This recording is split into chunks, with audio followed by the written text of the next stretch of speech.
Éric Zemmour en une avec sa très proche conseillère, c'est le titre un tout petit peu faux cul, la vie privée d'un candidat putatif avec une autre femme que la sienne qui se baigne au soleil dans le Var. Ça vous inspire quoi cette une-là, Florian Silnicki ? C'est le reflet de ce qu'on combat au quotidien pour nos clients. C'est un torchon, c'est pas du journalisme. Quand vous allez voler un moment d'intimité, de vie privée, alors je sais qu'ils le contestent et qu'ils considèrent qu'à partir du moment où un candidat à la présidentielle tient un discours et que dans sa vie privée, eh bien, il tente de faire le contraire, alors c'est une information qui mérite d'être dévoilée. La vérité, c'est que on ne peut pas rentrer de cette façon-là dans la vie privée sans limite.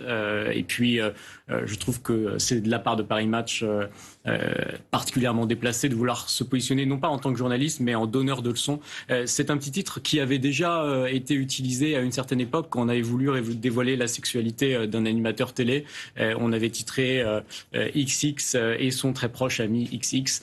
C'est une façon de faire qui est absolument scandaleuse et d'ailleurs qui relève très clairement du délit pénal. Oui, il a porté plainte, Éric Zemmour, d'ailleurs aujourd'hui, contre Paris Match et contre Voici. Il l'a annoncé. Ça dit aussi quelque chose de la violence des campagnes présidentielles et ça démarre comme ça et ça va peut-être aller de pire en pire, quoi.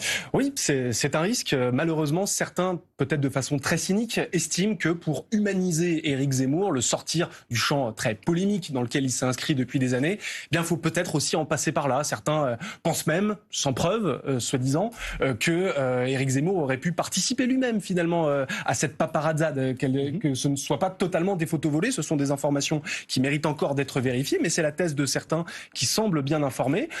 Est-ce qu'il faut absolument, est-ce que c'est un passage obligé pour crédibiliser une candidature, rester au centre du jeu, passer par Paris Match? On sait qu'Emmanuel Macron et Brigitte Macron ont souvent fait la une eux aussi de Paris Match.